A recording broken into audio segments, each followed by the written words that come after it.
Hello guys, welcome to Amazon TV. I hope you are okay. So today we have Umama Naledi Pando educating us about immigration, as they are always telling us which we don't understand immigration ukuthi ihamba kanjani, because we don't travel, we have never been migrants in any way. So I think it's very important to listen to her, because some of the things she is saying here are very important to us to listen to and learn. So let's listen to what she has to say. Migration is defined as a threat and disadvantage. Africa is a very wealthy continent, and yet it is drowning from poverty and is occupied by agile citizens who desire prosperity and who are struggling to combat severe poverty. The reality of poverty makes it difficult to be generous and humane. This is glaringly obvious in the treatment of African migrants in African countries and the xenophobic targeting Africans attract whenever economic challenges in our countries arise. Migrants have become scapegoats for governance failures, for local community neglect of laws and regulations, and ignorance and self-hatred occasioned by prejudice, racism, and fear. So, everybody in South Africa often refers, says, oh, we practice Ubuntu. But the minute it comes to migrants, Ubuntu seems to fall away. Especially blacks who come from elsewhere, then the whole attitude, Ubuntu, falls away. And this is a problem. So that is where the problem starts. Our leaders, they don't look at our complaints. They don't want to focus on the roots of the complaint or of this anger. They just want to see it as xenophobia. They want to see it as a scapegoating of whatever that is happening. They don't want to look deep down. What is causing this xenophobia? What is causing this anger? What is causing this dislike? Abayishoyo, because mabethi inzondo. Angifuni ukusho lelo gama ngesingisi. Because if bethi bona inzondo, why are they not trying to look deeper to find out what is causing this anger from South Africans? And if we are trying to explain to them that we don't dislike our fellow Africans, we are only complaining about their illegal activities, their illegality in the country, the crimes that they are committing in our country, which we as South Africans don't go to other countries to commit crimes there. That is the important thing that they are supposed to look into before labeling South Africans xenophobic or labeling South Africans like people who are disliking their fellow Black Africans. I think the problem is there. If they can just focus on the root of what is going on, what is the cause of all this thing, what is the cause of all this noise, I think that's how they will be able to deal with the problem. Take the example of our own country, South Africa. Migrants are blamed for crime, and there are some who do commit crime, but they are blamed for all crime, blamed for unemployment, blamed even for inadequate school places. You see, Mam Naledi Panda is listing all the things that affects. Naledi just agreed with us that these people are taking our jobs, they are committing crime, they are overcrowding our schools, our healthcare. So what exactly are they blaming us for? Are we lying if we are saying migrants are taking jobs away from us because they become cheap labor? Then all the employers, they want to hire them because of the small money that they will be paying them. They are busy inviting people into this country, but they are not developing anything, infrastructure, building new schools, building new hospitals. Everything is the same, but they are busy allowing people to come into the country. Is it not the same thing we are complaining about? This attitude is especially worrying in South Africa, as our country has a very progressive constitution that enshrines human dignity and equality. It is perhaps our failure to provide expansive education on the core ideals of our constitution that has allowed for the emergence of the deep levels of anti-migrant antipathy we witness today. Sometimes it's not cruel anger, it is ignorance.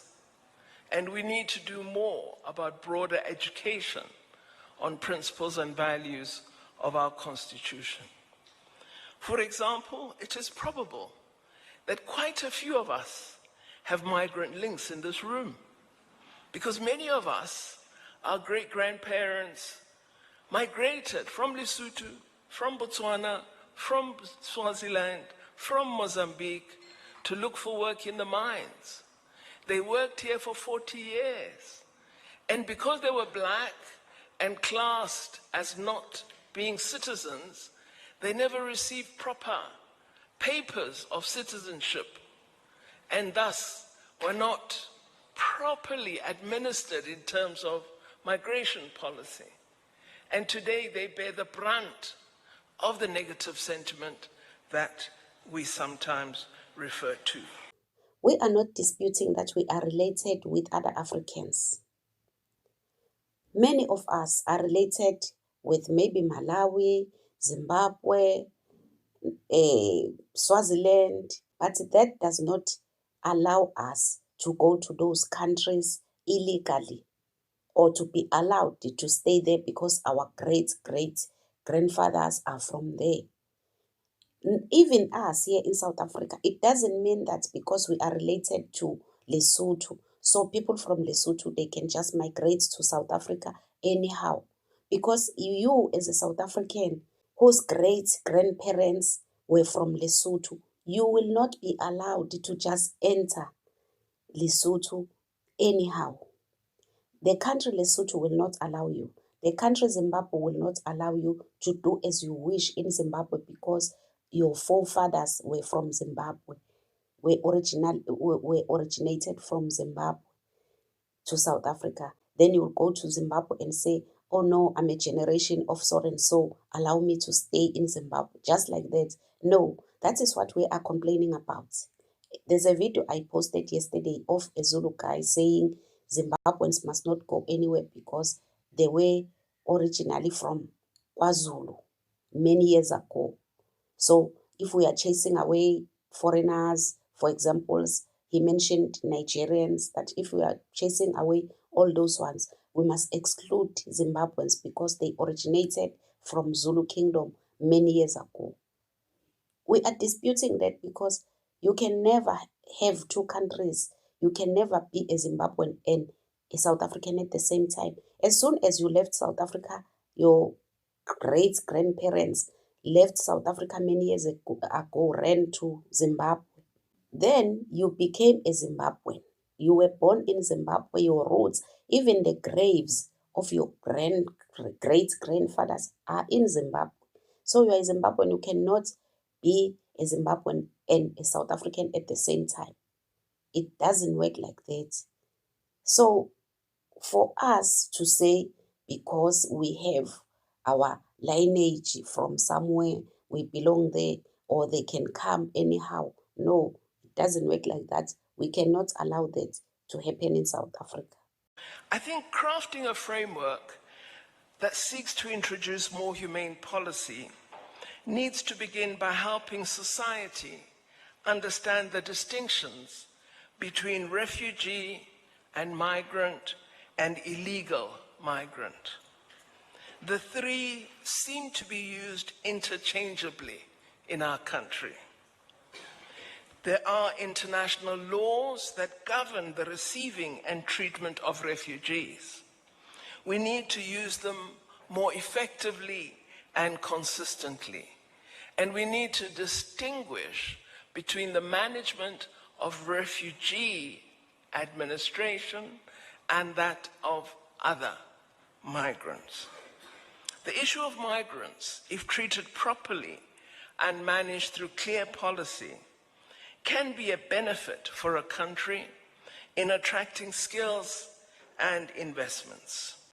Any policy must actively respect the innate human dignity of every person who requires immigration services. I remember when I used to go to renew my residence permit as a refugee, you'll be received with such cold disdain in that country that the thought of going there the following year would make you want to return to South Africa, even under apartheid, even though you could be arrested. So that is the reason why they are treating refugees like this in South Africa. You know, I don't understand why our government is blaming South Africans of fighting the illegal immigrants in the country. Because to me, we are better than how they are treating refugees, the real refugees, the people who are here because of war. We've seen, some of you guys, you will be my witness. We've seen refugees, the real refugees. The government is allowing them to stay on the streets with children. You will just ask yourself, Fukuti, why are they treating illegal immigrants who are committing crime with respect? They are giving illegal immigrants who are committing crime special treatment. They love them so much, protecting them, defending them, fighting for them. But when it comes to the real refugees that are in this country, our government is neglecting the refugees. They are mistreating them. You've seen a lot of refugees in front of the White House in Pretoria, staying there, living on the streets for many months, under the rain, under the sun. They were treated so bad. In Cape Town, we've seen videos of refugees suffering there, staying on the streets, kicked out of everywhere that they are trying to find a shelter. But when it comes to the criminals that are hijacking buildings, scamming people, selling powder, destroying the country, then they are fighting for them, defending them. So who is better between us and them as the government? We are fighting criminals, illegal immigrants who are coming in the country illegally to commit crime. They, as the government, are fighting refugees. And remember, there is money that is paid to the government for these refugees. The government is just eating the money, abandoning the refugees. So if they are coming out to blame us, to say it's being xenophobic to fight illegal immigrants, who is better? They are fighting innocent people with children, people who are not here to commit crime. They were sent by the UN.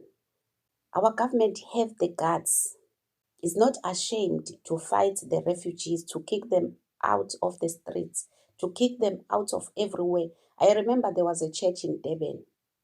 These old South African churches, I think it was Roman Catholic or Anglican church, but these old churches, not these new ones. That church was accommodating refugees. They ran away from the communities to the streets. Then the government chased them away from the streets. Then the church took them in to say they must find a refugee in the church. The church was taking care of them. They were even chased away from there. They were not allowed because the government of South Africa is refusing to build shelters for these people. They refuse to build refugee camps for these people.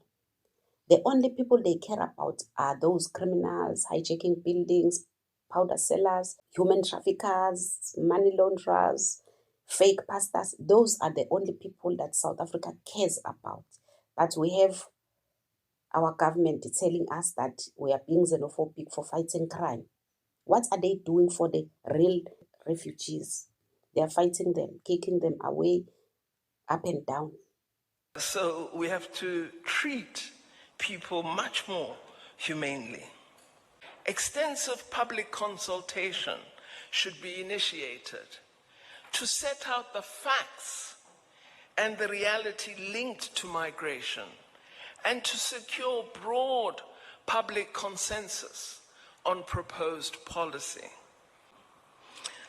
I think South Africa should be one of the most progressive countries on migration policy and on regional integration. After all, it is South Africans